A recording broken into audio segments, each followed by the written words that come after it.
I, 32M, and my wife Kimberly, 29F, have been married for 7 years, together for 10. We met through mutual friends at a college reunion. I was finishing my MBA and she was starting her career in marketing. Our relationship moved quickly because we just clicked. After dating for 3 years, we had a small wedding with close family and friends. Now we have a 4-year-old daughter Emma who is our entire world. We both have good jobs. I work in finance and Kimberly is a marketing director. We bought our dream house in the suburbs 2 years ago and until recently had great relationships with both our families. The current situation involves Kimberly's younger brother Brian, 16M. There's a big age gap between Kimberly and Brian because he was a surprise baby when their parents were in their 40s. Brian has always been troubled, and I've watched his behavior get worse over the years.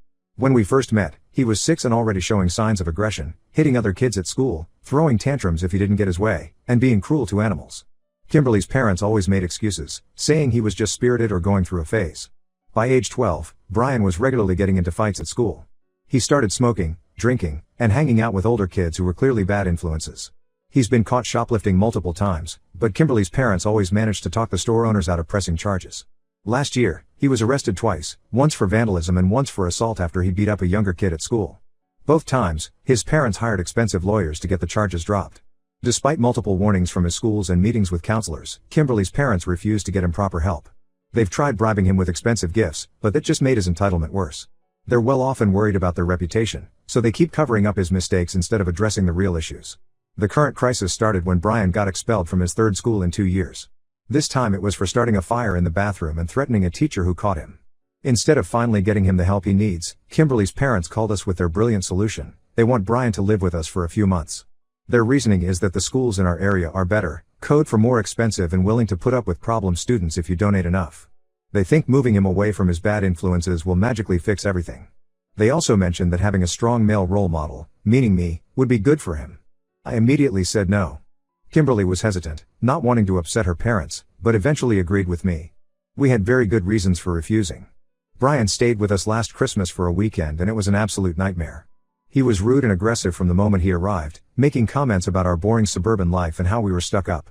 He broke our new TV while playing video games, threw the controller at the screen during a rage quit, and refused to apologize.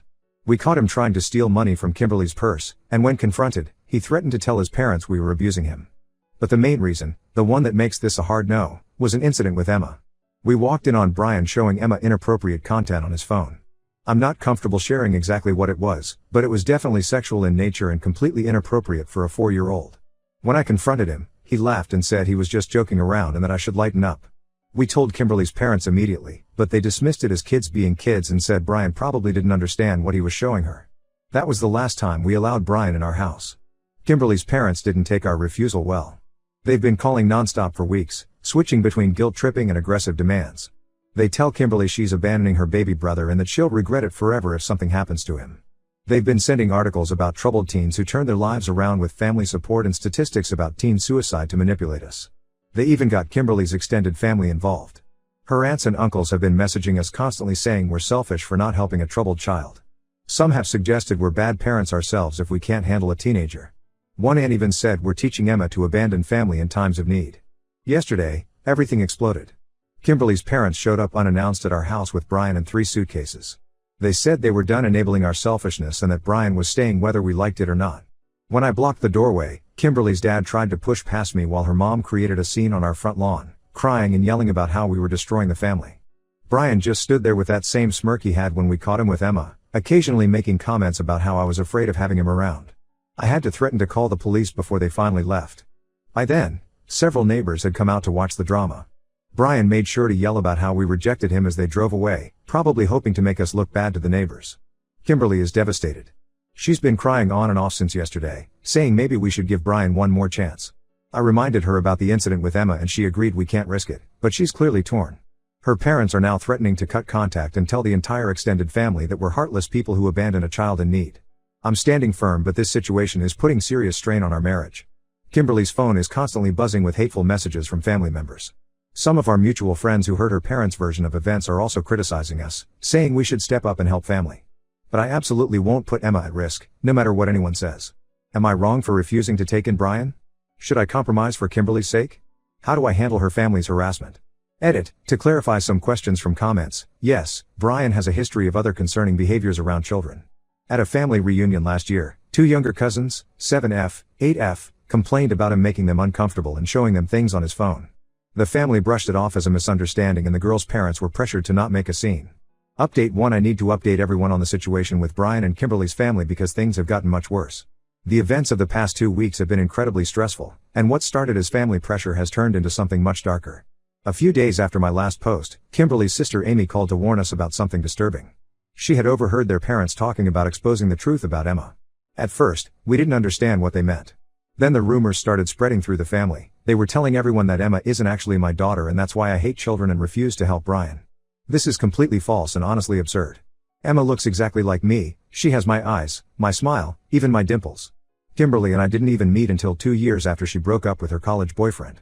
But truth doesn't matter to them, they're trying to destroy my reputation to force us to take Brian.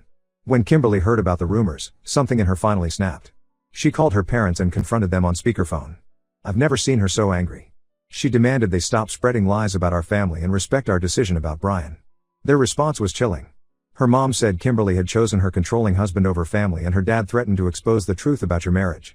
When Kimberly mentioned the incident with Emma and Brian, they accused her of making up stories to justify abandoning her brother. The next day, Kimberly's cousin Jessica sent us screenshots of something disturbing.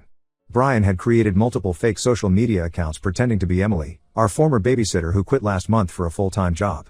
He was using these accounts to message relatives claiming he had proof about Emma's paternity. The messages included private details about our home and family that only someone who had been inside our house would know, details Brian learned during his Christmas stay. When Kimberly called her parents about the fake accounts, their response was infuriating. They defended Brian, saying he was acting out because we rejected him and that we should understand his pain. They suggested that if we didn't want him spreading rumors, we should reconsider our decision about taking him in. It was basically blackmail. But the situation got even more serious last Thursday. Kimberly got a call from Mrs. Anderson, Emma's preschool teacher. She reported that Brian had been seen hanging around the school playground during recess 2 days in a row. When staff approached him, he claimed he was just checking on his niece. They had to threaten to call the police to make him leave. The second time, he was seen talking to Emma through the fence before teachers noticed and brought all the kids inside. Kimberly was absolutely horrified. We immediately went to the school to review their security footage. Sure enough, there was Brian, wearing his signature smirk, trying to interact with Emma. When we showed the footage to Kimberly's parents, their response was beyond belief. Her mom said Brian was just trying to be close to his niece because he misses his family. Her dad accused us of being paranoid and said we were demonizing normal behavior. That was the breaking point for Kimberly. She finally agreed that we needed to cut all contact with her parents until they get Brian professional help. We filed a police report about the school incidents and got a temporary restraining order against Brian. We also hired a lawyer to deal with any potential escalation. The family has completely fractured over this. Kimberly's older sister Amy and a few cousins who have young children understand our concerns and support us. They've shared their own stories about Brian's inappropriate behavior that they were previously afraid to mention. But others are still backing Kimberly's parents, saying we're destroying the family and that Brian just needs love and understanding. Some have even suggested that getting law enforcement involved will ruin Brian's future. We've had to take serious security measures. I installed cameras around our house and got a Ring doorbell with motion alerts. We gave Emma's school a list of approved people for pickup and showed them pictures of Brian and Kimberly's parents with strict instructions not to let them near Emma. I've also been working from home more often to make sure everything's okay. Kimberly is really struggling with guilt and anxiety. Her parents have always been manipulative, but she never thought they'd go this far. She started seeing a therapist to deal with the emotional toll of all this. It's been hard watching her realize that her parents care more about enabling Brian than protecting their granddaughter. The silver lining, if there is one, is that this crisis has actually brought Kimberly and me closer together. Now that she's seeing her parents' manipulation clearly, we're completely united in protecting our daughter. She's stopped answering their calls and blocked most of the relatives who are harassing us. We have a meeting with our lawyer next week to discuss additional legal options. The police are also investigating the social media impersonation, though they said it might be hard to prove it was Brian without direct evidence. For now, we're focusing on keeping Emma safe and supporting each other through this nightmare. I'm still angry and worried, but also relieved that Kimberly finally sees the situation clearly. Some of our friends who initially criticized us have also changed their minds after learning about the school incidents. I'll update again if anything significant happens. Thank you to everyone who offered support and advice on my last post, it really helped us stay strong through this. Update 2: I need to share some shocking discoveries we've made over the past few weeks. After getting the restraining order, we hoped things would calm down, but instead, Kimberly's parents escalated their campaign against us in ways we never expected. About 3 weeks ago, we started getting anonymous emails containing old photos of Kimberly with her ex-boyfriend from college, Matt. The emails suggested that the timeline of their relationship overlapped with Emma's conception. This was completely impossible. Kimberly and Matt broke up in 2012, and we didn't meet until 2014. Emma was born in 2020.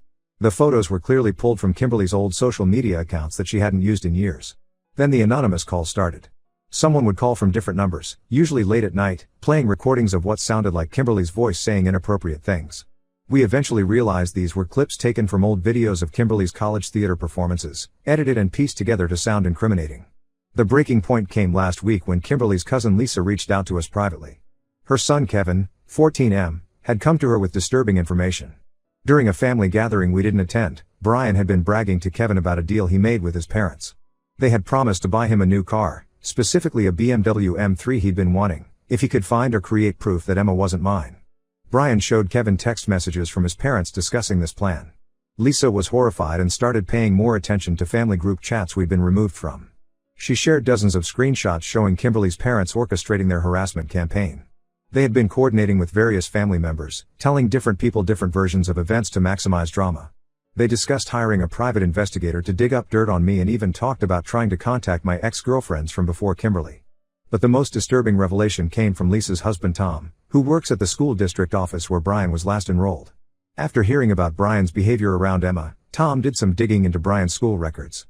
What he found was shocking. Brian had been involved in 3 separate incidents of inappropriate behavior with younger students at his previous schools. In each case, Kimberly's parents had paid off the families and arranged to quickly transfer Brian to a different school before any official investigation could start. The first incident was when Brian was 14. He was caught showing pornographic material to 6th grade girls during lunch break. The second was similar but escalated to inappropriate touching. The third incident, which led to his final expulsion, involved him taking inappropriate photos of female students in the locker room. Each time, Kimberly's parents threw money at the problem until it went away. This explained why they were so desperate to move Brian to our area. People in their town were starting to talk, and they were running out of schools willing to take him. They thought living with us would both solve their reputation problem and give them leverage over our family. Kimberly was physically sick when she learned all this. She called her parents, put them on speaker, and confronted them with everything we learned. To our surprise, they didn't even deny it. Instead, they broke down and tried to justify everything. Her mom cried about how they were just trying to protect Brian's future and keep the family together. Her dad insisted that Brian was misunderstood and that living with us would help him develop normal relationships. When Kimberly asked about the car deal with Brian and the harassment campaign against us, her mom actually tried to defend it. She said they were desperate to protect their son and thought if they could prove I was no better than Brian, by showing Emma wasn't mine, we'd have to take him in. They seemed to have convinced themselves that their actions were justified because they were doing it for family. The final straw was when they suggested that Emma would benefit from having Brian live with us because it would teach her forgiveness and help her understand complex family dynamics. Kimberly ended the call right there. We've turned all the evidence over to our lawyer and the police. The school district is also opening an investigation into how Brian's previous incidents were handled. Several of the families involved have been contacted, and some are considering legal action against Kimberly's parents.